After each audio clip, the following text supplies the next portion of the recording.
ఓం నమో వెంకటేశాయ. మన సనాతన సంప్రదాయాలను భావితరాలకు తెలియజేస్తూ ఆంధ్రప్రదేశ్లోని నెల్లూరు పట్టణంలో జరిగిన గృహార్చన కార్యక్రమానికి స్వాగతం.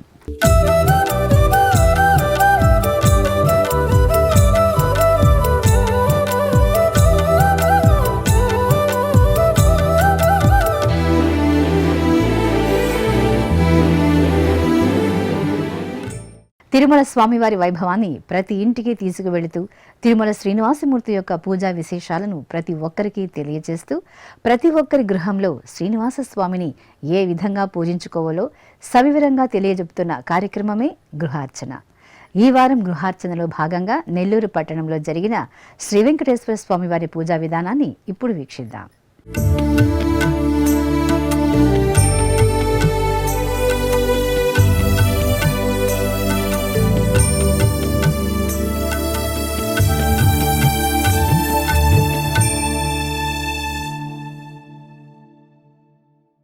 గోవిందుడి యొక్క ఆజ్ఞతో తిరుమల తిరుపతి దేవస్థానముల ద్వారా శ్రీ వెంకటేశ్వర భక్తి ఛానల్ ద్వారా ఈ గృహార్చన కైంకర్యాన్ని ప్రతి గృహానికి కూడా పరిచయం చేస్తూ ఉన్నాం. అందులో భాగంగా ప్రస్తుతం ఈ రోజున సింహాపురి అని పిలువబడేటువంటి నెల్లూరు పట్టణంలో మనమందరం కూడా గోవిందుడి యొక్క అనుగ్రహంతో ఈ గృహార్చన కైంకర్యాన్ని గోవిందుడి యొక్క అర్చనాన్ని ఆరంభం చేస్తూ ఉన్నాం. మన ద్వారా అర్చింపబడుతూ ఉన్నాడు కనుక భక్తి ప్రపత్తులతో మనమందరం కూడా రెండు చేతులు జోడించి గోవిందనామస్మరణ చేస్తూ స్వామివారి యొక్క కైంకర్యాన్ని గృహార్చన కైంకర్యాన్ని మనం ఆరంభం చేద్దాం. గోవింద గోవింద గోవింద గోవింద.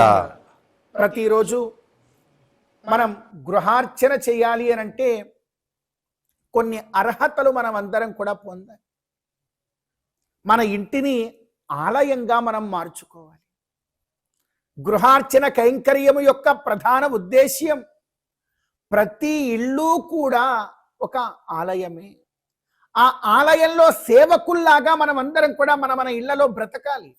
ఇదంతా నాదేనండి, ఇదంతా నాదే అనేటువంటి ఒకనొక భావన కనుక ఈ హృదయంలో ఉన్నదా అంటే లోపల ఉండేటువంటి ఆలోచనలన్నీ మారిపోతాయి.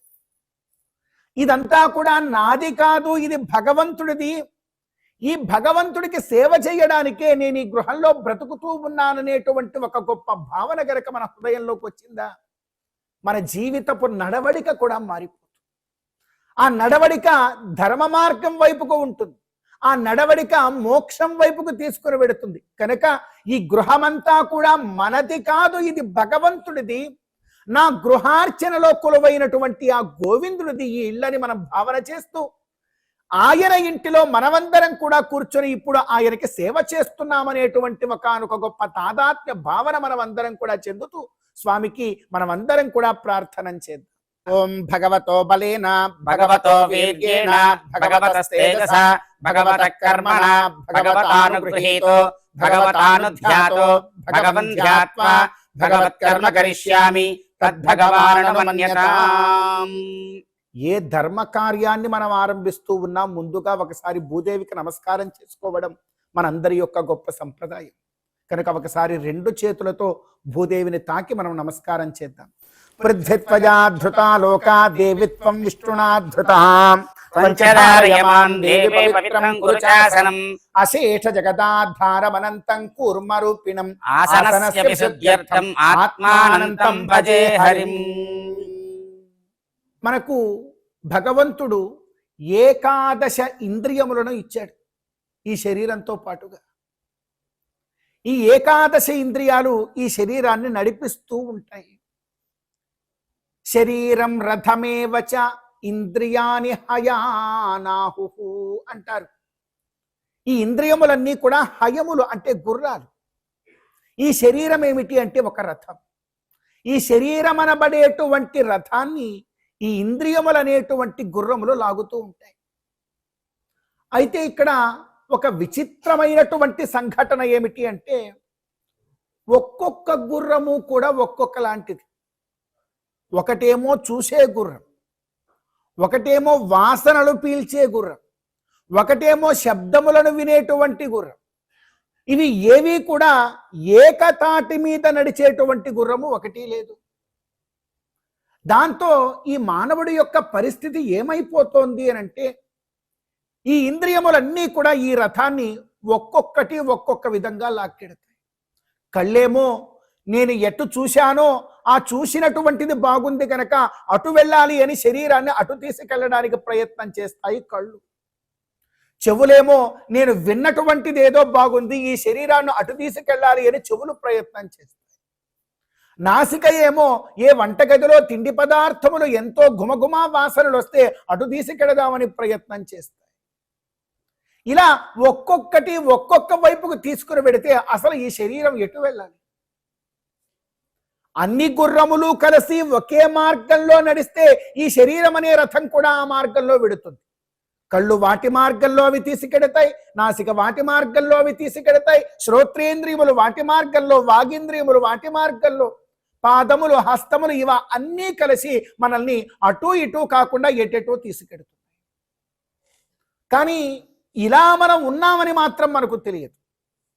కావాలంటే ఒక క్షణం మనం ప్రశాంతంగా కూర్చొని మన హృదయాన్ని మనమే గమనిస్తూ ఒక యోగ మార్గంలో ఒకసారి కూర్చుంటే మనకు అర్థమవుతుంది, చాలా అలజడి పరంపరాగతమైనటువంటి ఒకనొక సందేహములతోనే మన లోపల చిత్తమంతా కూడా ఉంటుంది. ఎటెళ్లాలో తెలియదు, ఏం చేయాలో తెలియదు.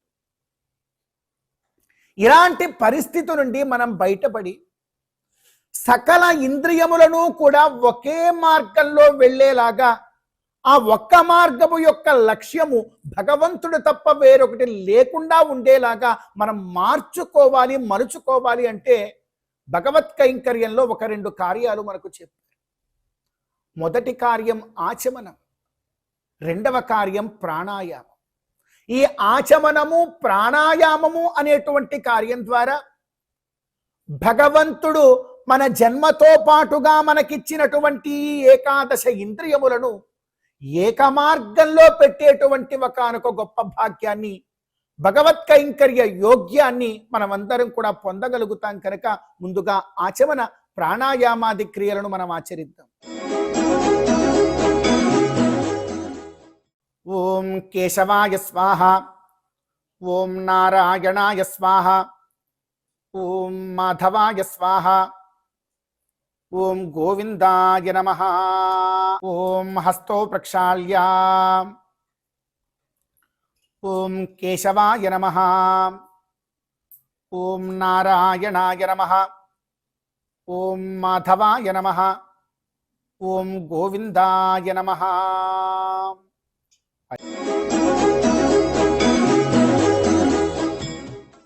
ఓం ప్రణవస్య పరబ్రహ్మర్షి దైవీ గాయత్రీ ఛందః పరమాత్మా దేవతా ప్రాణాయామే వినియోగః. ఈ మూడు వేళ్లతో నాసికాగ్రాన్ని పట్టుకొని ఎడమ ముక్కు నుండి పూర్తిగా గాలిని బయటికి విడిచిపెట్టి కుడి ముక్కుతో గాలిని పీల్చుకొని మా మంత్రం పూర్తయ్యేంత వరకు కూడా ఉండగలిగే ప్రయత్నం ప్రాణాయామం అంటారు. ఆ క్రియను ఆచరిద్దాం. ఓం భూః, ఓం భువః, ఓం శువః, ఓం మహః, ఓం జనః, ఓం తపః, ఓం సత్యం, ఓం తత్సవితుర్వరేణ్యం భర్గో దేవస్య ధీమహి ధియో యో నః ప్రచోదయాత్. ఓమాపో జ్యోతిరసో అమృతం బ్రహ్మ భూర్భువస్సువరోం.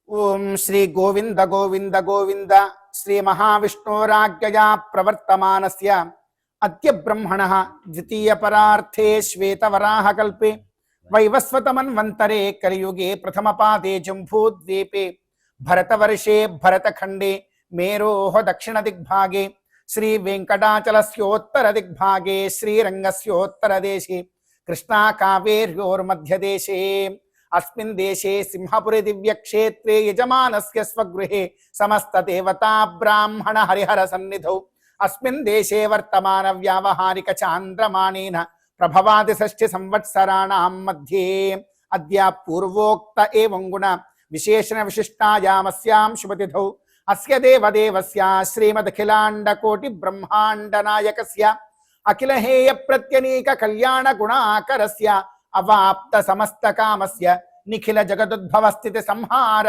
కారణస్య సర్వకైంకర్యానురక్త భుజగ శయనస్యాయన సర్వజ్ఞస్య సర్వశక్తే సర్వనియామకస్య శ్రీభూనీలాకర కమల సంవాహ్యమాన చరణ నలినయుగళస్య వైఖానస ప్రశంస్యమాన పంచవిధ వ్యూహాత్మకస్య సాధుజన ప్రార్థనా సార్థకీకరణ చరణ వైభవోద్భాసితస్య సేవ్యమాన ముని జన హృదయారవిందరసికస్య శ్రీ వెంకటేశ్వర స్వామినః శ్రీ వెంకటేశ్వర స్వామినః దివ్యానుగ్రహ కటాక్ష ఫలసిద్ధ్యర్థం లోక కళ్యాణార్థం ఏవంచ అస్య యజమానస్య సహ కుటుంబస్య సకల ఫలావాప్త్యర్థం ఏవంచ అత్ర ఆగతానాం యజమానస్య బాంధవానాం సర్వేషాం సకల ఫలావాప్త్యర్థం అత్రాగతానాం చ సర్వేషాం ధర్మార్థ కామమోక్ష చతుర్విధ ఫల పురుషార్థ సిద్ధ్యర్థం స్వామినః దివ్య గృహార్చన కైంకర్యం కరిష్యే. అందరూ కూడా చెప్పండి అమ్మా. శ్రియః శ్రియః కాంతాయ కాంతాయ కళ్యాణ కళ్యాణ నిధయే నిధయే నిధయే నిధయే అర్థినాం అర్థినాం శ్రీ వెంకట శ్రీవేంకట నివాసాయ నివాసాయ శ్రీనివాసాయ శ్రీనివాసాయ తే నమః తే నమః అస్య అస్య దేవదేవస్య దేవదేవస్య భగవతో భగవతో నారాయణస్య నారాయణస్య శ్రియఃపతేః శ్రియఃపతేః పురుషోత్తమస్య పురుషోత్తమస్య శ్రీమత్ శ్రీమత్ అఖిలాండ కోటి అఖిలాండ కోటి బ్రహ్మాండ బ్రహ్మాండ నాయకస్య నాయకస్య ఆశ్రిత జన ఆశ్రిత జన వత్సలస్య వత్సలస్య శ్రీ వెంకటేశ్వర శ్రీవేంకటేశ్వర స్వామినః స్వామినః ప్రీత్యర్థం ప్రీత్యర్థం మమ మమ సహ కుటుంబస్య సహ కుటుంబస్య సకల సకల ఫల ఫల అవాప్త్యర్థం అవాప్త్యర్థం ధర్మార్థ ధర్మార్థ కామమోక్ష కామమోక్ష చతుర్విధ చతుర్విధ ఫల పురుషార్థ ఫల పురుషార్థ సిద్ధ్యర్థం సిద్ధ్యర్థం అద్య అద్య గృహార్చన గృహార్చన కైంకర్యం కైంకర్యం అహం అహం కరిష్యే. కరిష్యే. గోవింద ప్రస్తుతం మనమందరం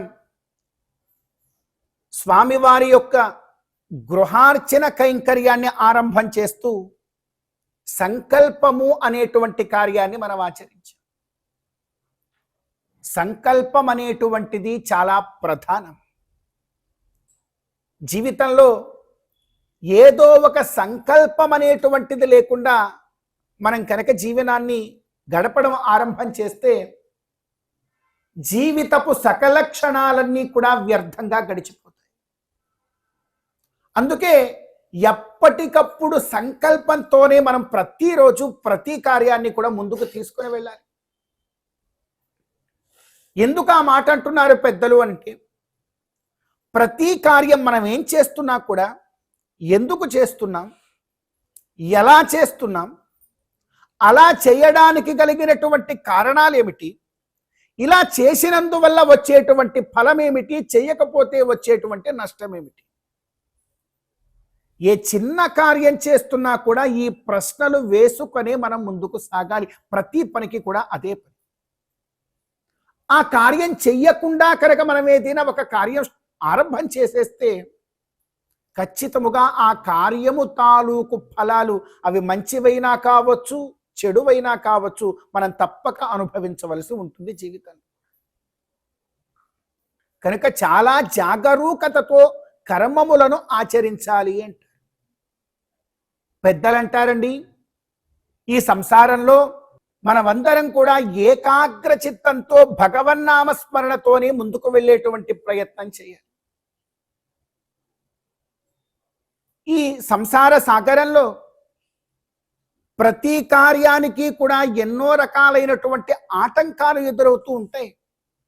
మరి ఆ ఆటంకములనన్నింటినీ కూడా మనం పోగొట్టుకోవాలి అని అంటే ఏం చేయాలి? మన దగ్గర ఏదైనా ఉపాయం ఉన్నదా? ఏదైనా ఒకటి జరగబోతోంది ఇప్పుడు అంటే మనంగా ప్రయత్నించి జరగబోయేటువంటి కార్యాన్ని ఆపగలిగేటువంటి శక్తి ఏదైనా మనకుందా? మన జీవితంలో ఒక రోజు గడుస్తోంది, మన జీవితంలో ఒక కార్యాన్ని మనం ఆచరిస్తూ ఉన్నాము అని అంటే ప్రతిదీ కూడా ఆ గోవిందుడి యొక్క అనుగ్రహము, దయ అనేటువంటి జ్ఞానాన్ని ఎప్పటికప్పుడు మన మనసుకి తట్టి తట్టి మనం చెప్తూ రావాలి. లేకపోతే అహంభావం వచ్చేస్తుంది. అహంభావం ఏమాత్రం వచ్చిందా జీవితం అది పతనానికి హేతువైపోతుంది. ఈ గృహార్చన కైంకర్యము యొక్క ప్రధాన ఉద్దేశ్యం ఏమిటి అంటే ప్రతిరోజు కూడా మన గృహంలో ఉండేటువంటి ఆ భగవంతుడి దగ్గరికి వెళ్ళి మనం కూర్చోవాలి. స్వామి, నేనెవరో తెలుసా? త్వద్భృత్య భృత్య పరిచారక భృత్య భృత్య భృత్యస్య భృత్య ఇది మాం స్మర లోకనాథ. నేనెవరినో కాదు, నీ సేవకుడికి, ఆ సేవకుడి కింద సేవకుడు, ఆ సేవకుడికి సేవకుడు, ఆ సేవకుడు సేవకుడు, ఎక్కడో ఒక చిన్న సేవకుడిని మాత్రమే స్వామి నేను, నాదేదీ కూడా కాదు, నేను నీ సేవకుడిని అని ఎప్పటికప్పుడు అహంభావాన్ని విడిచి ఆయన పాదాల చెంత నేను నీ సేవకుణ్ణి స్వామి అని ఎంతగా చెప్పుకోగలుగుతామో అంతగా భగవద్ అనుగ్రహం మనకు కలుగుతుంది. మరి అలా పొందే విధంగా భగవంతుణ్ణి మనం అందరం కూడా ప్రార్థన చేద్దాం. సర్వత్రా వ్యాపించి ఉన్నటువంటి ఆ గోవిందుడు, 7 కొండల మీద అర్చావతారంలో ఉన్నటువంటి ఆ గోవిందుడు మన గృహానికి ఇప్పుడు వచ్చు కూర్చొని మన యొక్క కైంకర్యములన్నీ కూడా భక్తి ప్రపత్తులతో స్వీకరించి మన సేవను చూసి మెచ్చి మనల్ని అనుగ్రహించాలి అని చెప్పి మనసారా ప్రార్థన చేస్తూ స్వామికి ఆవాహనాది క్రియలను మనమందరం కూడా ఆచరించే ప్రయత్నం చేద్దాం.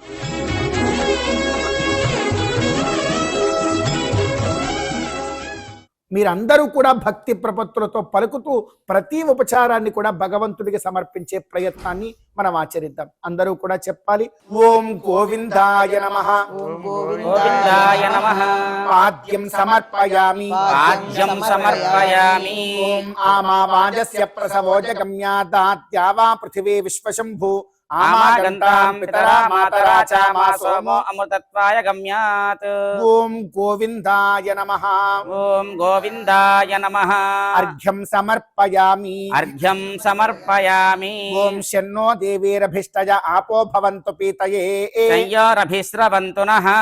ఓం గోవిందాయ నమః. ఆచమనీయం సమర్పయామి. ఆచమనీయం సమర్పయామి. ఓం అన్నాద్యాయ వ్యూహద్వం దీర్ఘాయురహమన్నాతో భూయాసం. ఓం గోవిందాయ నమః. ఓం గోవిందాయ నమః. దంతధావనం కరోమి. దంతధావనం కరోమి. ఓం గోవిందాయ నమః. ఓం గోవిందాయ నమః. జిహ్వాశోధనం కరోమి. జిహ్వాశోధనం కరోమి. ఓం యన్మే గర్భే వసతః పాపముగ్రం యజ్జాయమానస్య చ కించ దైర్ఘ్యం పాపం జాతస్య యస్య భువి వర్తతో మే తస్య తత్పావమానీభిరహం పునామి. ఓం గోవిందాయ నమః. ఓం గోవిందాయ నమః. ముఖ ప్రక్షాళనం కరోమి. ముఖ ప్రక్షాళనం కరోమి. ఓం యోగే యోగే తవస్తరం వాజే వాజే హవామహే సఖాయ ఇంద్రముతయే. ఓం గోవిందాయ నమః. ఓం గోవిందాయ నమః. పునః ఆచమనీయం సమర్పయామి. పునః ఆచమనీయం సమర్పయామి. ఓం గోవిందాయ నమః. ఓం గోవిందాయ నమః. అథా శుద్ధోదక స్నానం. ఓం తత్సంయోరావృణీమహే గాతుం యజ్ఞాయ గాతుం యజ్ఞపతయే. దైవే స్వస్తిరస్తు నః. స్వస్తిర్మానుషేభ్యః. ఊర్ధ్వం జిగాతు భేషజం. శన్నో అస్తు ద్విపరే చతుష్పరే. ఓం శాంతి శాంతి. శాంతి. ఓం సహస్రశీర్షా పురుషః సహస్రాక్ష సహస్రపాత్ స భూమిం విశ్వతో వృత్వా అత్యతిష్ఠద్దశాంగులం. పురుష ఏవేదగుం సర్వం యద్భూతం యచ్చ భవ్యం ఉతామృతత్వస్యేషానః.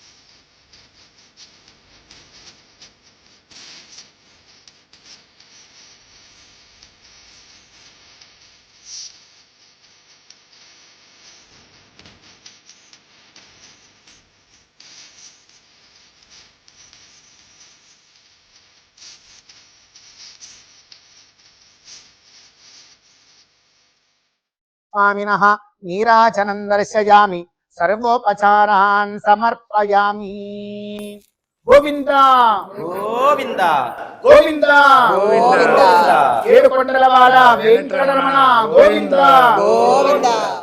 ఎంతో విశేషమైనటువంటి ఈ గృహార్చన కైంకర్యంలో ఆసన పాద్య అర్ఘ్య ఆచమనీయాదులతో స్వామి వారిని ఆరాధన చేస్తూ ఎంతో భక్తి ప్రపత్తులతో పంచామృత అభిషేక కైంకర్యాన్ని కూడా మనం స్వామి వారికి చక్కగా ఆచరించాం.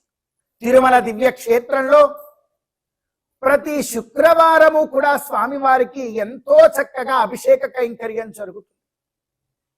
అటువంటి అభిషేక కైంకర్యాన్ని ఇక్కడ ఈ రోజున గృహార్చన కార్యక్రమంలో మనం ప్రస్తుతం ఆచరించుకోగలగడం అనేటువంటిది మనందరి యొక్క గొప్పదైనటువంటి మహాభాగ్యం. మనం ఇంతమంది భక్తులను కూర్చొని ఇక్కడ ఈ గృహార్చన కైంకర్యాన్ని చేస్తున్నాం. ఈ గృహార్చన కైంకర్యము చేయడం ద్వారా మనకు వచ్చేటువంటి ఫలమేమిటి? ఆ ఫలమేమి ఉండదండి అని అంటే మనం చేస్తామా? ఏమండి, ఏ ఫలము రాదండి, ఊరికే మీరు కార్యం చేస్తూ ఉండాలి అని మనం అన్నాం అనుకోండి, చేయగలుగుతామా? ఏ పనైనా చేస్తామా? అసలు ఒక చిన్న కార్యమును చేయమన్నా కూడా ఫలము లేనిదే మనం ఒక కార్యం చేయం. అయ్యో, మనమే కాదు, ఈ లోకంలో ఉండేటువంటి సకల ప్రాణులు కూడా ఫలము లేకుండా ఏ కార్యాన్ని చేయం. మరి మనం కూడా ఇక్కడ ఆలోచించాలి, ఈ కైంకర్యము వలన మనకు ఫలమేమిటి? అమ్మో, వెంకటేశ్వర స్వామి వారు 7 కొండల మీద ఉన్నారు గనక ఆ 7 కొండలంత సంపదలు మనకి ఇచ్చేస్తాడు అనుకుందామా? మరి ఈ కార్యము ద్వారా ఏ విధమైనటువంటి ఫలాన్ని మనం పొందబోతున్నామో ఒక్కసారి మనం అందరం కూడా మనం ఏ స్థాయిలో ఉన్నామో ఒక 2 మాటల్లో తెలుసుకునే ప్రయత్నాన్ని ప్రస్తుతం ఆచరిద్దాం. మనమందరం కూడా మనల్ని ఏమంటారు అనంటే తెలుసును, మనుషులు మనమందరం మానవులు అని పేరు. మానవుడు అనడానికి అర్థము ఏమిటి? ఏముందండి, 2 చేతులు, 2 కాళ్ళు, ఆ కళ్ళు, ముక్కు, నోరు, పెద్ద పెద్ద ఇళ్ళన్నీ కూడా కట్టుకొని వాహనాల్లో తిరుగుతూ చాలా ఆనందంగా విలాసవంతంగా మానవేతర సకల ప్రాణుల్ని ఎలా వినియోగించుకోవాలో తెలిసినటువంటి వాడే మానవుడు అని అందామా? అలా అనడానికి ఆస్కారం లేదు. మానవుడు పరిపూర్ణమైనటువంటి ధర్మయుక్తుడుగా, దానికన్నా మించి ఒక మాట అంటూ ఉన్నారు, మా వద్దు నవ కొత్తది, కొత్తది నాకు వద్దు అనుకునేటువంటి వాడే మానవుడు అన్నారు. అదేమిటండి కొత్తది వద్దు అంటే? కొత్త ఇల్లు వద్దా? కొత్త బట్టలు వద్దా? కొత్తది ఏది వద్దు మనకు? అంటే ప్రతిదీ కూడా పాత వస్తువులు కొని తెచ్చుకోమనే ఇక్కడ అర్థం. అన్ని పాతవి కొని తెచ్చుకొని అనుభవిస్తూ ఉంటే మానవులం అయిపోతామా అంటే అది పరిపూర్ణ విపరీతార్థం.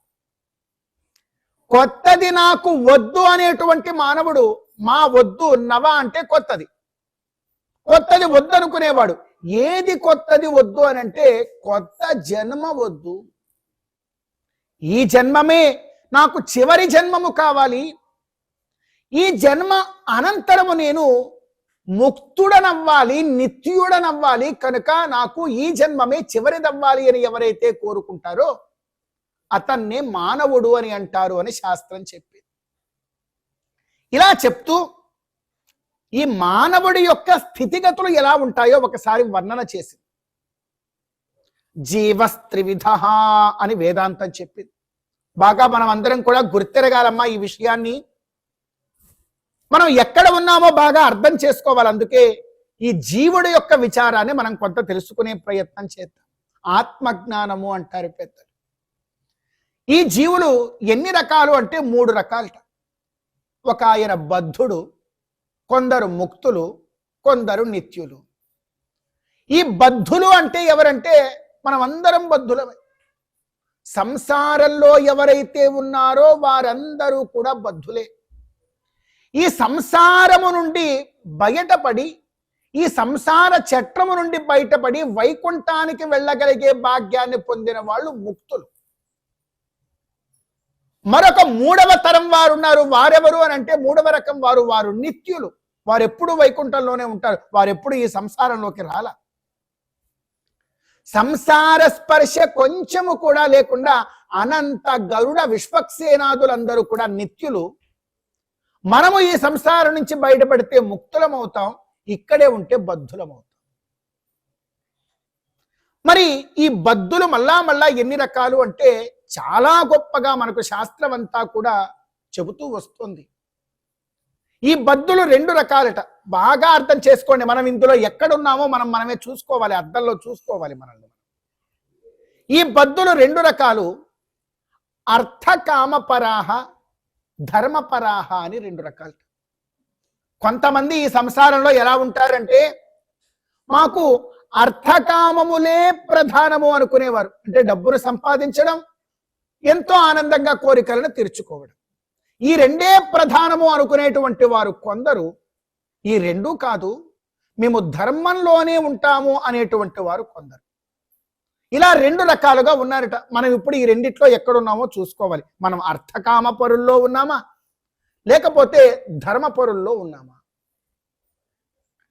అర్థకామ పరుల్లో ఉన్నాము అనుకోండి, పునరపి మరణం, పునరపి జననం, పునరపి జననీ జఠరే శయనం, ఇక్కడిక్కడే మళ్ళీ పుడుతూ ఉంటాం. ఒకవేళ మనం అదృష్టం కొద్దీ ధర్మపరులుగా ఉంటే ముక్తుడు అయ్యేటువంటి అవకాశం కాస్త ఉంటుంది, ధర్మపరులుగా ఉన్నటువంటి. ఒకవేళ మనం ధర్మపరులుగా మారాలి అని అనుకున్నా కూడా మారవచ్చు. అర్ధకామములను కాస్త పక్క పెట్టి ధర్మ మార్గంలోకి మనం ముందుకు వెళ్ళవచ్చు. ఈ ధర్మ మార్గంలోకి వెళ్ళేటువంటి ధర్మపరులు కూడా మళ్ళీ 2 రకాలు. దేవతాంతరపరః, భగవత్పరః. వేదోక్తమైనటువంటి వేదవేద్యుడైనటువంటి భగవంతుణ్ణి ఆరాధించేటువంటి వారు కొందరు. ధర్మపరమే అయినప్పటికీ కూడా భగవంతుణ్ణి నమ్మకుండా ఉండేటువంటి వారు కొందరు. సరే, ఇప్పుడు మనం ఈ రెండిట్లో ఎక్కడ ఉన్నాం? భగవంతుణ్ణి నమ్మే స్థితిలో ఉన్నామా? నేను ధర్మ మార్గంలోనే ఉంటాను కానీ భగవంతుణ్ణి నమ్మనని కొందరు అంటారు. వాళ్ళు ధర్మంలోనే ఉంటారు కానీ భగవంతుణ్ణి నేను నమ్మనంట. మరి ఆ పరంలో ఉన్నామా? అంటే భగవంతుణ్ణి నమ్మను అనేటువంటి కేటగిరీలో అయితే మనం లేము. ప్రస్తుతానికి ఆ విభాగంలో లేము. భగవంతుణ్ణి నమ్మే విధానంలోనే ఉన్నాం. అమ్మయ్య, అంతవరకు అదృష్టం. సరే, భగవంతుణ్ణి నమ్మేటువంటి జీవులు కూడా ఎన్ని రకాలు అంటే మళ్ళీ 2 రకాలు. చూడండి, మనం ఎక్కడ ఉన్నామో చాలా జాగ్రత్తగా గుర్తుంచుకోవాలి. భగవంతుణ్ణి నమ్మేటువంటి వారిలో భగవత్పరులు కూడా మళ్ళీ తిరిగి 2 రకాలు. భక్తులు, ప్రపన్నులు. ఒక భవనం పైకి వెళ్ళాలి అంటే మెట్లు, ఒక్కొక్క మెట్టు పైకి ఎక్కుతూ రావాలి కదా. అదే విధంగా ముక్తుల స్థాయికి మనం నేర్చుకోవాలంటే ఈ మధ్యలో ఉన్న సోపానాలని జాగ్రత్తగా మనం అర్థం చేసుకోవాలి. సరే, ఇప్పుడు మనం భగవదారాధన మార్గంలోనే ఉంటూ భగవంతుణ్ణి నమ్మే మార్గంలోనే ఉన్నాం ప్రస్తుతం మనం అందరం కూడా. అందులో సందేహమేమీ కూడా లేదు. అయితే ఇలా ఉన్నటువంటి మనలో 2 విభాగాలు ఉన్నాయిట. కొంతమంది భక్తులు, కొంతమంది ప్రపన్నులు అని. ఇప్పుడు మనం భక్తులమా లేకపోతే ప్రపన్నులమా? ఇక్కడి నుంచి మనకు సందేహం. ఇక్కడ దాకా మీకు అందరికీ తెలుసు. ఇప్పుడు మనం అందరం అనుకుంటూ ఉంటాం, మేమందరం భక్తులమండి, చాలా భక్తులమండి. మరి ప్రపన్నులకి తేడా ఏమిటి? భక్తికి ప్రపత్తికి తేడా ఏదైనా ఉందా? ఇక్కడ చెప్తూ ఉన్నారు చూడండి. మహనీయ విషయే ప్రీతిర్భక్తి. భక్తులు అంటే ఏమిటంటే భగవంతుడి యందు అపారమైనటువంటి ప్రీతి ఉన్నటువంటి వారు. అయితే ఈ భక్తులు ఏం చేస్తారు అని అంటే భగవంతుడి దగ్గరికి వెళ్ళి చాలా భక్తి ప్రపత్తులతో ఉంటారు. భగవంతుడిని ఏమీ కూడా అడిగేటువంటి ప్రయత్నం ఏమి చేయరు. స్వామి నువ్వు బాగుండాలి అంటూ చాలా భక్తిగా ఉంటారు. కానీ మరలా సంసార చట్రంలోకి వచ్చి అయ్యో నాకు ఇక్కడ ఈ కష్టాలున్నాయి, అక్కడ ఆ కష్టాలున్నాయి, భగవంతుడా నన్ను కాపాడు అని అంటూ ఉంటారు. ఈ సంసారంలోకి రాగానే ఈ సంసారంలో ఉండేటువంటి బాధ్యతలన్నీ కూడా అయ్యయ్యో ఇవన్నీ నా నెత్తినే ఉన్నాయి, వీటన్నిటినీ కూడా నేనే భరించాలి అని అనుకుంటూ ఉంటాడు భక్తుడు. కానీ భక్తి చాలా ఉంటుంది. ప్రపన్నుడు ఏం చేస్తాడంటే ఈ భక్తుడు కన్నా కాస్త తెలివిగలవాడు.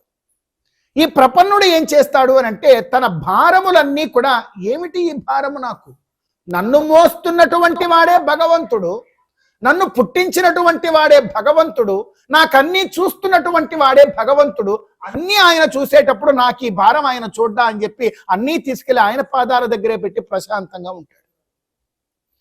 అయితే ఇప్పుడు మనం భక్తులుగా ఉన్నామా లేకపోతే ప్రపన్నులుగా ఉన్నామా కాస్త మనం అర్థం చేసుకోవాలి. చాలా వరకు మనకు తెలియదు ఈ భేదం. మనం భక్తులమని అనుకుంటూ ఉంటాం, కానీ ప్రపన్నులుగా ఉండగలిగితే ఆహా ఇంకొంత గొప్ప విభూతిని మనం అందరం కూడా త్వరగా దర్శించవచ్చు. సరే, ప్రపన్నులుగా ఉన్నాము బాగానే ఉంది అనుకుంటే ఈ ప్రపన్నులు కూడా మళ్ళీ రెండు రకాలు. చూడండి ఎంత విభాగాన్ని మనకు చాలా జాగ్రత్తగా, ప్రతి దగ్గర తేడా వెంట్రుక వాసి తేడా మాత్రమే. ఈ ప్రపన్నులుగా ఉండేటువంటి వారు కూడా మళ్ళీ తిరిగి రెండు రకాలు, ఏకాంతి పరమైకాంతి అని రెండు రకాలు. ఏకాంతి అనేటువంటి వారు ఎలా ఉంటారు అని అంటే భగవత్ కైంకర్యము తప్ప వేరొక సంకల్పము ఏది కూడా తనకుండదు. ఏదున్నా భగవత్ కైంకర్యంగానే చూస్తాడు. ప్రతిదాన్ని భగవంతుడి యొక్క నామంతోనే ప్రతి ఒక్కదాన్ని ఇది భగవత్ సేవే అనుకొని, సకలము భగవత్ సేవే అనుకొని ఉండిపోతాడు ఏకాంతి. చాలా గొప్పవాడు.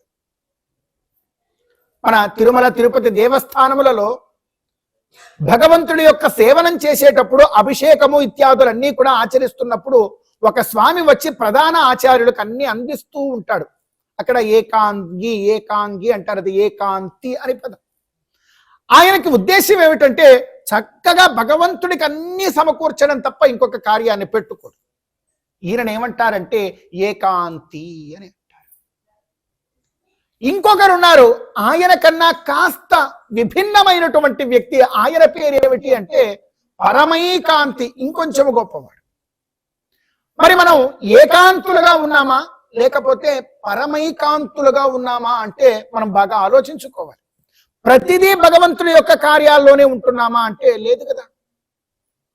భగవంతుడి యొక్క కార్యాల్లోనే ఉంటూ మళ్ళీ మనకేం కావాలో కొన్ని మనం అన్నీ కూడా ఆయన అడిగేటువంటి ప్రయత్నం చేస్తూ ఉన్నాం కదా. ఏకాంతి కూడా కొన్ని సాంసారిక విషయాల్ని భగవంతుడిని అడుగుతాడు. అలా కాకుండా భగవంతుడిని అసలు ఏది కోరకుండా ఇది భగవత్ సేవ తప్ప నాకు ఇంకేది లేదనుకునేటువంటి వాడు పరమైకాంతి. అంతటితో ఆగలేదు విభాగం. ఈ పరమైకాంతి మళ్ళీ రెండు రకాలు, దృప్త ఆర్త అని చెప్పి. ఈ దృప్తుడు ఎలా ఉంటాడు అంటే మనం ఇంకా అంత స్థాయికి చేరుకోలే, కానీ చేరుకునే ప్రయత్నం చేయాలని ఈ విభాగం మనం మాట్లాడుతున్నాం. ఈ దృప్తుడు ఏం చేస్తాడు అని అంటే ఎంతకాలము భగవంతుడు ఆయుష్ మనకి ఇచ్చాడో అంతకాలము స్వామి నాకు ఇన్ని సంవత్సరాల ఆయుష్ ఉందో అన్ని సంవత్సరాల ఆయుష్ కూడా నేను నీ సేవలోనే ఉండేలాగా నన్ను అనుగ్రహించు అని కోరేటువంటి వాడు దృప్తుడు. మరి ఆర్తుడు ఎవరు అంటే స్వామి ఎంతకాలమయ్యా నేను ఈ సంసారంలో ఉండాలి, ఎంతకాలము నేను ఈ శరీరంలో ఉండాలి, ఇక వద్దు, నాకు ఈ సంసారపు ఈ వాసనలన్నీ కూడా నాకు తీసివేసి త్వరగా నాకు నీ దగ్గరికి చేరుకునేటువంటి అవకాశాన్ని ఇవ్వు అని దాన్ని మాత్రమే కోరుతూ ఉండేటువంటి వాడు ఆర్తుడు. మనం కూడా జీవితపు చివరి క్షణాలలో ఆర్త స్థాయికి చేరుకోవాలి. ఇప్పుడు ఏ క్రమం అయితే ఈ జీవుడి యొక్క విభాగ క్రమం మనం అనుకున్నామో ఈ విభాగ క్రమము వయస్సును పట్టి మారుతూ రావాలి. ఈ వయసును బట్టి ఈ క్రమాన్ని ఎప్పుడూ కూడా మనమందరం కూడా మన గృహాలలోనో ఎక్కడ చూసినా కూడా కొన్ని ఏవో గోడల మీద కొన్ని వాక్యాలను అవి రాసుకొని మనం చూస్తూ ఉంటాం. అవి కాదు, ఈ జీవుడి విభాగాలన్నీ రాసుకోవాలి. ఒక్కొక్క విభాగానికి ఒక్కొక్క వయ పరిమితి ఉన్నది. ఆయా వయస్సు దాటుతూ ఉన్నప్పుడు మనం ఆ జీవ విభాగంలో ఒక మెట్టు ఎక్కామా లేదా చూసుకోవాలి. చివరికి మనందరం కూడా దృప్తులము, ఆర్తులము, ఏకాంతులము, పరమైకాంతులము అయినప్పుడు గోవిందుడి యొక్క సంసేవనంతో ముక్తికి మనం అందరం కూడా చేరువ కాగలుగుతాం. భీషాస్మాద్వాతః పవతి భీషోతేతి సూర్యః. ప్రతిరోజు కూడా మనం ఎక్కడ ఉన్నా కూడా మనకు ప్రాణాధారమైనటువంటి గాలి దేవుడు వచ్చి మనల్ని బ్రతికిస్తూ ఉన్నాడు. ప్రతిరోజు ఉదయాన్నే ఖచ్చితముగా సూర్యుడు ఉదయిస్తూ ఉన్నాడు, ఆయన సమయాన్ని పట్టి ఆయన అస్తమిస్తూ ఉన్నాడు. పౌర్ణమి వచ్చింది అంటే చంద్రుడు ఎక్కడ ఉన్నా వచ్చి పరిపూర్ణంగా వెన్నెలతో మనల్ని నింపుతున్నాడు. అమావాస్య వస్తే ఎక్కడికో వెళ్ళి దాంకుంటున్నాడు. మరి ఇవన్నీ కూడా ఈ విశ్వంలో ఉండేటువంటి ఈ సౌర కుటుంబాలు, ఆయా గ్రహాలు వాటి వాటి యొక్క కక్ష్యలో ఏమాత్రం కూడా మార్పు రాకుండా అన్నీ కూడా తిరుగుతూ ఉన్నాయి. ఎవరి కార్యము వారు చేస్తూ ఉన్నారు కనుక మనం ఇక్కడ ప్రశాంతంగా ఉండగలుగుతున్నాం. భూమి తన చుట్టూ తాను తిరగడం ఆపేసిన, ఆ చంద్రుడు వచ్చి ఈ భూమి చుట్టూ తిరగడం ఆపేసిన, వీళ్ళందరూ కలిసి సూర్యుడు చుట్టూ తిరగడం ఆపేసినా కూడా మనం ఎవ్వరం కూడా ఈ విధంగా ప్రశాంతంగా బ్రతకలేం. మరి ఆయా గ్రహాలు సూర్యుడితో పాటుగా వారందరూ కూడా ఎందుకు వారి పనులు వాళ్ళు చేస్తూ ఉన్నారు? వారు కూడా ప్రశాంతంగా పనులన్నీ మానేసి అలా కూర్చోవచ్చు కదా. అంటే వేదాంతం దానికి ఒక సమాధానం చెప్పింది.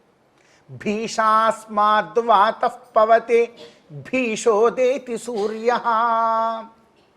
సూర్యుడు కానివ్వండి, సకల గ్రహాలు కానివ్వండి, ప్రతి ఒక్కరూ కూడా భీషాస్మాద్వాతః పవతే భయంతో పనిచేస్తున్నారని. ప్రతి ఒక్కరూ భయంతో ఉన్నారు ఈ లోకంలో. ఆ భయం ఏమిటి అంటే మమ్మల్ని అందరినీ పాలిస్తూ ఉండేటువంటి ఆ గోవిందుడు ఉన్నాడు, ఆయన మమ్మల్ని చూస్తూ ఉన్నాడు.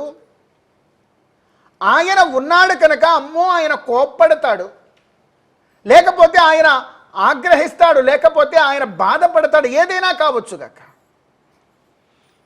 అందువలన ఒక భయంతో వారందరూ కూడా పనిచేస్తూ ఉన్నారు. అలా ఎవరి పని వారు చేయకపోతే, వారందరూ చేయకపోతే మనకు మనుగడ ఏ విధంగా అయితే ఉండదో, మన ఇంట్లో కూడా మనము ఏదో ఒక భయంతో మన పని మనం చేస్తూ ఉండకపోతే మన తరువాత ఉండేటువంటి తరాలకి చాలా నష్టం కలుగుతుంది. మరి మనల్ని భయపెట్టేవారెవరు? ఎవరికి మనం భయపడాలి? ఏదో కాస్త చిన్న వయసులో ఉన్నప్పుడు అమ్మా నాన్నకి కాస్త భయపడతాం, అమ్మో మా నాన్న కొడతాడు, మా అమ్మ తిడుతుంది. కాస్త వయసు పెద్దదైన తరువాత వారి కాళ్ళ మీద వారు బ్రతకడం అలవాటైపోయిన తర్వాత, బ్రతకడానికి ఎంత సంపాదన కావాలో అంత సంపాదన సంపాదించడం అలవాటైపోయిన తర్వాత నేను ఎందుకు భయపడాలి, నేను ఎవరికి భయపడాలనేటువంటి ఒక తలంపు వస్తుంది. అలా వచ్చిందా, అలా వచ్చిన మరుక్షణం నుండి జీవితం పతనానికి హేతు అవుతూ వస్తుంది. అందుకే మన పూర్వ కుటుంబాలు, తాతలు ముత్తాతలు అన్నీ ఉమ్మడి కుటుంబంగా అందరూ ఒకే దగ్గర బ్రతికేవాళ్ళు. ఎవరికి వారు వారి పైవారి మీద భయభక్తులతో, ప్రేమానురాగాలతో చాలా చక్కనైనటువంటి కుటుంబాలు ఉండేవి. ఎందుకంటే ఎప్పటికైనా మన మీద అమ్మో మా నాన్నగారు ఉన్నారు, మా తాతగారు ఉన్నారు, ఏ పని చేస్తున్నా కూడా ఇదిగో నాన్నగారు ఇలా చేయమంటారా, అమ్మ ఇలా చేద్దాం అనుకుంటున్నాం, ఏమంటున్నావు అమ్మ, లేదా మా తాతగారిని ఒకసారి అడుగుదాం. ఈ పరంపర గనక నశించిపోయిందా, ప్రతి ఒక్కరం కూడా ఏ కార్యములంటే ఆ కార్యములు ఎలా పడితే అలా చేసేస్తాం. మరి ఇంట్లో అందరికన్నా పెద్ద ఆయన ఒక ఆయన ఉన్నాడు, ఆయన ఎవరు చూసి భయపడాలి?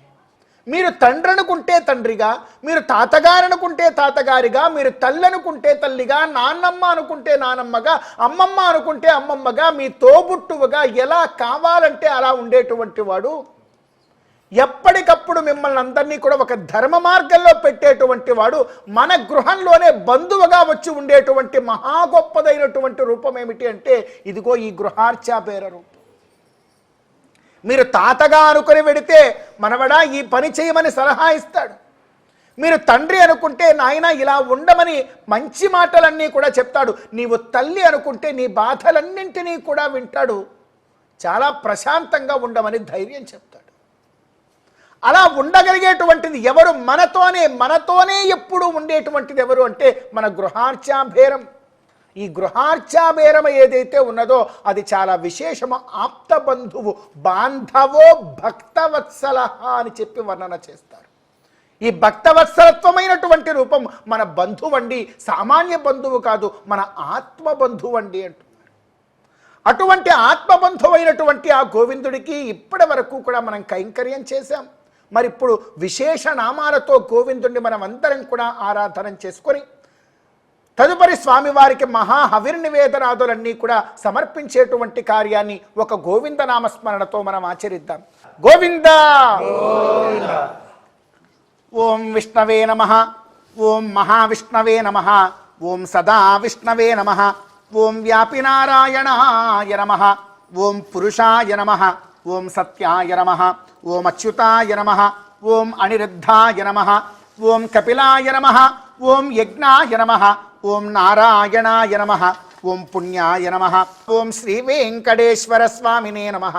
నానావిధ పరిమళపత్ర పుష్పాణి సమర్పయామి. ఇమే ధూపా సురభినో దివ్య ధూపాది వాసితాః పూతా బ్రహ్మ పవిత్రేణ పూతా. ఓం పరోమాత్రజా తనువావృధానినతే మహిత్వమన్వశ్నువంతి ఉభేతే విద్మరజసే పృథివ్యా విష్ణో దేవత్వం. ఓం పరోమాత్రజా తనువావృధానినతే మహిత్వమన్వశ్నువంతి ఉభేతే విద్మరజసే పృథివ్యా విష్ణో దేవత్వం. స్వామినః దివ్యధూపమాఘ్రాపయామి. స్వామినః అథ నీరాజనం దర్శయామి. ఓం తద్విష్ణోః పరమం పదగం సదా పశ్యంత సూరజః.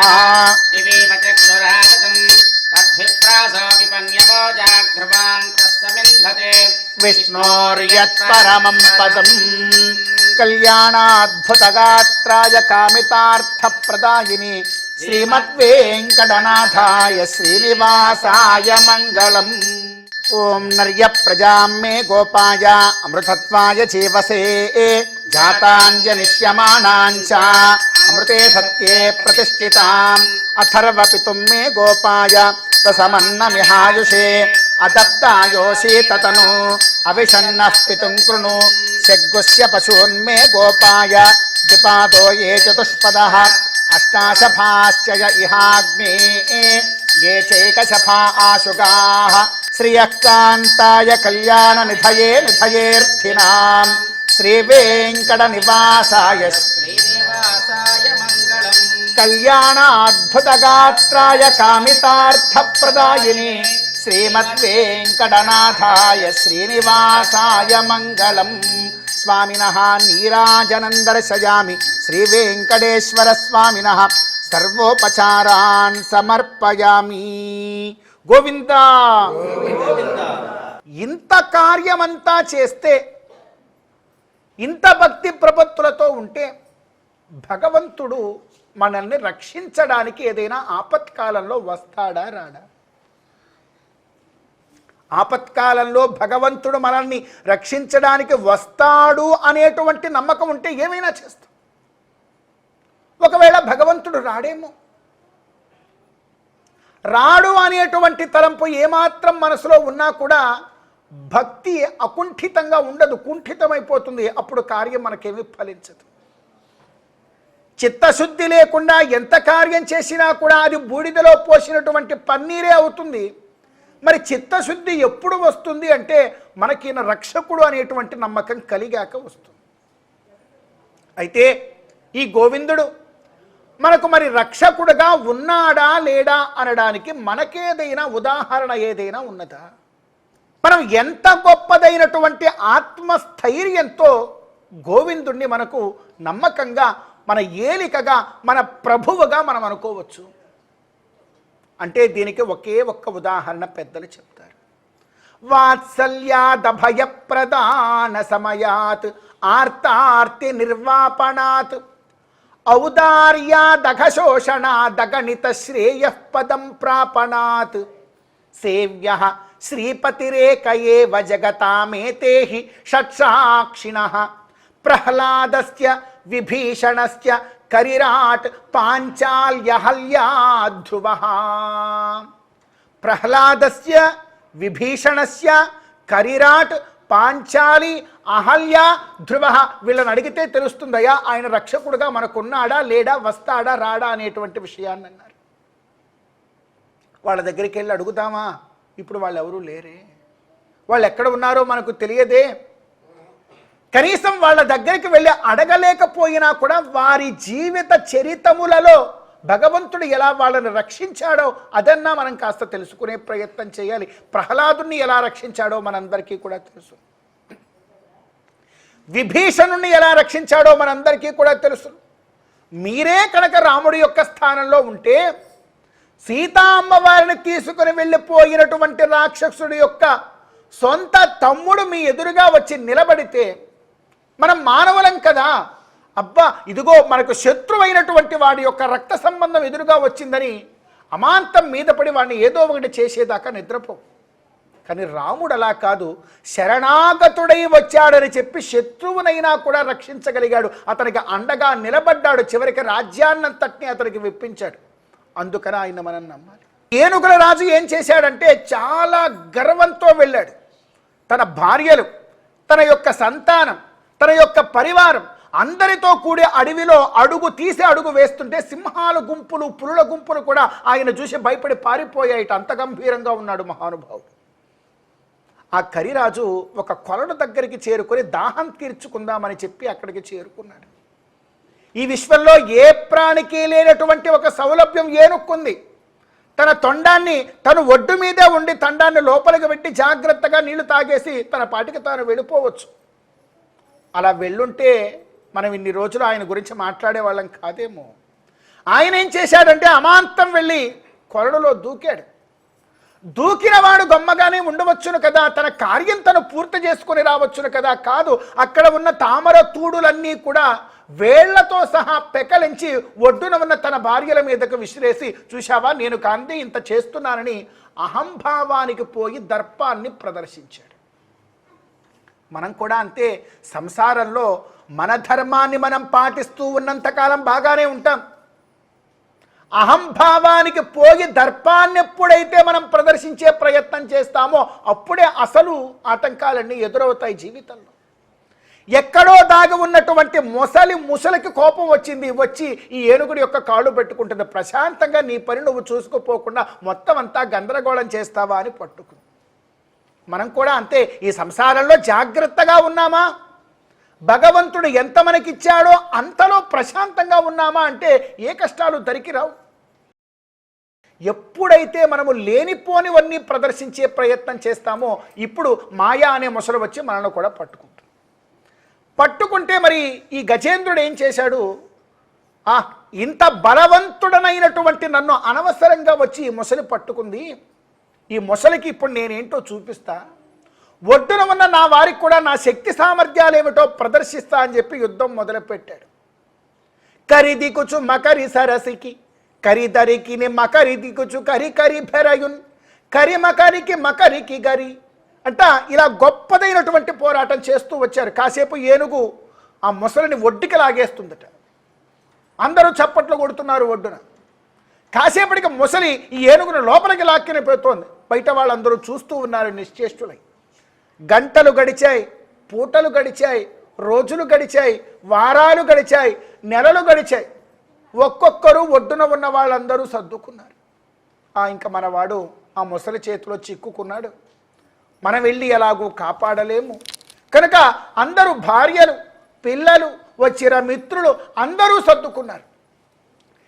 ఎవరికి తన శక్తి సామర్థ్యాలు చూపించాలనుకున్నాడో, ఎవరి ఎదురుగా తన దర్పాన్ని ప్రదర్శించాలనుకున్నాడో ఒడ్డున చూసుకుంటే ఎవ్వరూ లేరు. ఏకాకిగా కొలనులో మిగిలిపోయినాడు ఈ గజేంద్రుడు. మన పరిస్థితి కూడా అంతేనమ్మా. ఎవరెవరికో ఏదేదో ప్రదర్శిద్దామని ఏమేమో చేస్తాం ఈ జీవితాల్లో. చివరి క్షణాలు వచ్చేసరికి వాళ్ళెవరికో చూపించాలని మనకున్న ఆనందాన్ని పోగొట్టుకొని మనం కష్టాలు కొని తెచ్చుకొని ఏవేవో చేస్తే వాళ్ళ కార్యాల్లో వాళ్ళు ఉంటారు, మనమే చివరికి చిక్కుకుంటాం చిక్కుల్లో. కాబట్టి మనం చాలా జాగరూకతతో జీవన పయనంలో ఉండాలి. ఎంతవరకో అంతవరకే బ్రతికే ప్రయత్నం చేయాలి. ఈ గజేంద్రుడికి భయం వేసింది, తన వారెవరూ లేరు. ఆ భయం వేసిన క్షణంలో గోవిందుడికి శరణాగతి చేశాడు. ఇంకేం చేస్తాడు? అలాంటప్పుడు గుర్తొస్తాడు మహానుభావుడు మనందరికీ కూడా. ముందు నుంచే గుర్తుంటే క్రమశిక్షణలో ఉంటాం. గుర్తుంచుకోకపోతే ఈ ఏనుగులాగా ఆపదలో శరణాగతి చేయవలసి వస్తుంది. సరే, మనం అందరం కూడా మందులమే, మానవులం. ఆపదలోనే శరణాగతి చేశాం, గోవిందుడికి వస్తాడా రాడా? ఒకవేళ ఆయన రాడు అని అనుకుంటే ఇంతకాలం భగవంతుడి గురించి మాట్లాడాల్సినటువంటి ఆవశ్యకత మనకు లేదు. ఆయన వస్తాడు. వచ్చినవాడు ఎలా వస్తాడు అంటే సిరికిన్ చెప్పడు, శంఖ చక్ర యుగముల్ చేదోయి సంధింపడు, ఏ పరివారంబును జీరడభ్రగపతిన్ మన్నింపడు ఆకర్ణికాంతరధమ్మిల్లము చక్కనొత్తడు వివాద ప్రోత్తిత శ్రీకుచో పరిచేలాంచలమైన వీడడు గజ ప్రాణావనోత్సాహి. ఈ గజేంద్రుడు శరణాగతి చేసినప్పుడు స్వామి చాలా ఆనందంగా అమ్మవారి యొక్క పైట కొంగుని తన చేతిలో పట్టుకొని అమ్మవారితో ఏదో సరసంగా మాట్లాడుతూ ఉన్నట్ట. వినపడింది ఈ గజేంద్రుడి యొక్క కేక. స్వామి వచ్చాడా రాలేదా? ఎలా వచ్చాడు అంటే సిరికించెప్పడు, అమ్మవారికి చెప్పట్లా, లేచి పరిగెత్తడం మొదలుపెట్టాడు. శంఖ చక్రయుగముల్చేదో ఈ సంధింపడు, ఎక్కడ ఉన్నా స్వామి శంకు చక్రాలతో ఉంటాడు, వాటిని ధరించడం కూడా మర్చిపోయాడు, లేచి పరిగెడుతూ ఉన్నాడంతే. ఏ పరివారంబును జీరడు, విశ్వక్సేనాదులందరూ వచ్చారు, గరుత్మంతుడు వచ్చాడు, స్వామి ఎక్కడికి వెళుతున్నారు అన్నారు. ఎవ్వరికి ఒక్క మాట చెప్పట్లా, లేచి పరిగెడుతున్నాడు. ఏ పరివారంబును జీరడు అభ్రకపతిన్ మన్నింపడు, గరుత్మంతుడు వచ్చాడు, స్వామి కాంతి కన్నా వేగంగా నేను వెడతా, ఎక్కడికి వెళ్ళాలో చెప్పండి, నా భుజం మీద కూర్చోండి, నేను తీసుకెళ్తా అన్నాడు. పైకి ఎక్కట్లా, నడుచుకుని వెళ్ళిపోతూ ఉన్నాడు, పరిగెడుతున్నాడు. ఆకర్ణికాంతరధమ్మిల్లము చక్కనొత్తడు, చాలా పొడవాటి జుట్టు స్వామిది. అప్పటిదాకా కిరీటం లేకుండా పడుకుని ఉన్నాడు కదా, జుట్టంతా కాస్త మొహం మీదకి వచ్చింది. ఆ జుట్టు కళ్ళగా అడ్డుపడుతూ ఉంది. ఆ అడ్డుపడుతూ ఉంటే ఎదురుగా గట్టు ఉందో లోతు ఉందో తెలియక తట్టుకుని పడుతున్నాడు. అంత స్వామి కింద పడి దెబ్బలు తగులుతున్నాయి. అయినా కూడా తన జుట్టుని ఇలా అనుకోవాలనేటువంటి విషయాన్ని కూడా మర్చిపోయి పరిగెడుతున్నాడు. ఆకర్ణికాంతరధమ్మిల్లము చక్కనొత్తడు వివాద ప్రోత్తిత శ్రీకుచో పరిచేలాంచలమైన వీడడు. అమ్మవారి పైట కొంగుని ఇలా పట్టుకున్నాడు కదా, దాన్ని విడిచిపెట్టడం కూడా మర్చిపోయి పరిగెడుతున్నాడు. అయ్యా మీరు శరణాగతి చేస్తే మనం భక్తులని, అయ్యా నేను నీ యొక్క భక్తుణ్ణి స్వామి కష్టాల్లో ఉన్నాను నన్ను కడతేర్చవయ్యా అని ఒక్క మాట కోరుకుంటే భగవంతుడు ఎలా పరిగెత్తుకొని వస్తాడనడానికి ఇంతకన్నా ప్రత్యక్ష నిదర్శనం మనకేమీ అవసరం. ఇలా ఎవరైనా వస్తారా మన కోసం? ఆ భగవంతుడు వచ్చేటువంటి రీతి ఎలా ఉంది అనంటే, మానవ సామాన్య ఉదాహరణలో మనం ఒక మాట చెప్పుకుంటున్నాం. భార్యాభర్తలు ఇద్దరు కూడా ప్రశాంతంగా పంచభక్ష పరమాన్నాలు వండుకొని భోజనం చేస్తూ ఉన్నాడు. పిల్లవాడు బయట ఆడుకుంటూ ఉన్నాడు. ఆడుకుంటూ ఉండేటువంటి పిల్లవాడు ఏదో కింద పడి అమ్మా అని ఒక వెర్రికేక వేస్తే లోపల ఈ భార్యాభర్తలు ఇద్దరు చక్కగా పంచభక్ష పరమాన్నాలు ఆరగించి చక్కగా పరిపూర్ణంగా తిని ఉత్తరావపాసన పట్టి అంత నీళ్లు తాగి, ఇందాక మన బిడ్డడేదో అరిచినట్టున్నాడే అని చెప్పి అప్పుడు లేచి పెడతారా? లేకపోతే ఆ బిడ్డడి యొక్క కేక వినగానే చేతిలో ముద్ద చేతిలో, నోట్లో ముద్ద నోట్లో లేచి పరిగెడుతూ ఉంటే కంచము ఎగిరి అవతల పెడితే నా బిడ్డ అనుకుని పెడతాడా? మొదటిలాగా చేస్తే తల్లిదండ్రులు ఎందుకు అవుతారు? రెండోలాగానే చేస్తారు. అలా భగవంతుడు కూడా ఈ మనకు తల్లిదండ్రులు ఎవరు అంటే ఇదిగో ఇక్కడే ఉన్నారు. వెంకటేశ్వరుడు మన తండ్రి, అమ్మవారు మన తల్లి. మనం కనుక భక్తితో కోరితే వారు కూడా అలా పరిగెత్తుకుని వస్తారనడానికి ఇదే గొప్పదైనటువంటి ప్రత్యక్ష నిదర్శనం. సిరికించెప్పడు శంఖ చక్రయుగముల్ చేదోయి సంధింపడు ఏ పరివారంపును జీరడు అభ్రగపతిన్ మన్నింపడు ఆకర్ణికాంతరధమ్మిల్లము చక్కనొత్తడు వివాద ప్రోత్తిత శ్రీకుచో పరిచేలాంచలమైన వీడడు గజప్రాణావనోత్సాహి. అలా వచ్చినటువంటి భగవంతుడి యొక్క ఔన్నత్యము ఏదైతే ఉన్నదో ఆ ఔన్నత్యము మీద, భక్త పరాయణత్వము మీద మనం నమ్మకాన్ని ఉంచాలి. ఆ ఒక్క నమ్మకం గనక మన హృదయంలో కలిగిందా మన జీవితం చాలా ధైర్యంగా ఆనందంగా సాగిపోతుంది. ఏది చేస్తున్నా నేను చేస్తోంది భగవంతుడి యొక్క సేవనే, నాకే కష్టం రాదు. ఒకవేళ వచ్చినా ఆయన చూసుకుంటాడు. ఒకవేళ ఆయన గబుక్కుమని చూసుకోకపోయినా నేను ఒక్క శరణాగతి చేస్తాను, ఆయన పరిగెత్తుకొని వస్తాడు నా కోసం అంతే అనేటువంటి ఒక దృఢ విశ్వాసాన్ని కనుక మన జీవితంలో మనం అలవర్చుకోగలిగితే మన జీవితం చాలా ఆనందదాయకంగా ఉంటుంది. అటువంటి ఆనందదాయకమైనటువంటి జీవనాన్ని నమ్మకంతో ప్రతి గృహానికి కూడా చేర్చేటువంటి ప్రయత్నమే ఇదిగో ఈ గృహార్చన అనేటువంటి చాలా గొప్ప కార్యక్రమం. ఇది తిరుమల తిరుపతి దేవస్థానముల ద్వారా, శ్రీ వెంకటేశ్వర భక్తి ఛానల్ ద్వారా ఇంకా కొన్ని వందల వేల మంది గృహాలకి చేరుకొని ఆ గృహపు తలుపులు తట్టి అక్కడ ఉండేటువంటి వారందరికీ కూడా ఈ భక్తి ప్రపత్తులలో భగవంతుడి యొక్క ఆరాధనలో ఉండేటువంటి మాధుర్యాన్ని రుచి చూపించి రావడం, ఆ రుచిని వారి జీవితాంతం మర్చిపోకుండా చాలా చక్కగా గృహార్చన కైంకర్యంతో ముక్తి మార్గంలోకి ప్రతి గృహము కూడా వెళ్ళేటువంటి లాగా ఈ యజ్ఞాన్ని ఆరంభం చేయడం జరిగింది. మరి గోవిందుడి యొక్క అనుగ్రహంతో ఈ గొప్పదైనటువంటి యజ్ఞంలో ఈ రోజున మనమందరం కూడా పాల్గొనగలిగాం. అలా పాల్గొనగలిగినందుకు ఆ గోవిందుడికి మనమందరం కూడా ఎంతో కృతజ్ఞతతో గోవిందనామ స్మరణతో స్వామివారికి ఒకసారి విశేషంగా మనం అందరం కూడా నమస్కారం చేసుకొని శరణాగతి చేసుకొని ఈ కార్యాన్ని మనమందరం కూడా పూర్తి చేద్దాం. గోవిందా ఓం నారాయణ నమస్తేస్తు కరుణాత్మం దయానిధే పాహి మాం కృపయా దేవ భక్తంతే భక్తవత్సల మమ కర్మవసాజ్జాతో నానాయోనిషు మూఢధీః కర్మక్షయాదహం ప్రాప్తం తవ పాదాబ్జపత్తనం అద్య ప్రభృతిదాసోహం దేవదేవ జగత్పతే జన్మ మా భూజ్జగన్నాథ దేవదేవ జనార్దన సంసారార్ణవమగ్నస్య త్వత్పాదాబ్జం వినాగతి నాణ్యదస్తి సముద్ధర్తుం మృత్యు సంసార సాగరాత్ మదీయ ధనధారాది సర్వభార సమర్పితః ఆత్మానం శేషభూతం హి రక్షమాం శరణాగతిం ఉల్లాస పల్లవిత పారిత సప్తలోకి నిర్వాహకోరకిత నేమ కటాక్షలీలాం శ్రీరంగ హర్మితల మంగళ దీపరేఖాం శ్రీరంగరాజమహిషీం శ్రియమాశ్రయామి అత్ర ఆగతానాం సర్వేషాం యావజ్జీవితాంతం ప్రతిక్షణం స్వామినః దివ్య సేవా కైంకర్య మహాభాగ్యఫల ప్రాప్తిర్భూయాదిది భవంతో మహంతో నిగృహంతు తథాస్తు సత్యాహ్యేతా ఆశిషః సంతు సమస్త సన్మంగళాని భవంతు. అకాళ మృత్యుహరణం సర్వవ్యాధి నివారణం సమస్త పాపక్షేకరం శ్రీవేంకటేశ్వర పాదూదకం పావనం శుభం సాలగ్రామశిలావారి పాపహారి విశేషతః ఆజన్మకృత పాపానాం ప్రాయశ్చిత్తం దినే దినే.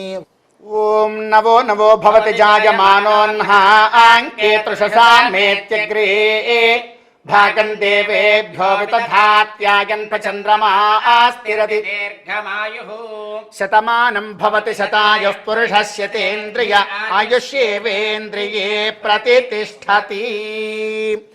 శ్రీవేంకటాద్రినిలయః కమలాకాముకః పుమాన్ అభంగుర విభూతిర్నస్తరంగయతు మంగళం. గోవింద ఏడుకొండలవాడ వెంకటరమణ గోవింద.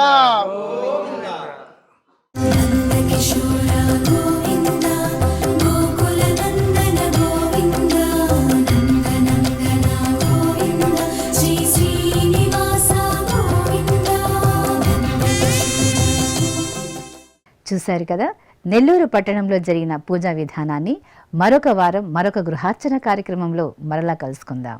ఓం నమో వెంకటేశాయ.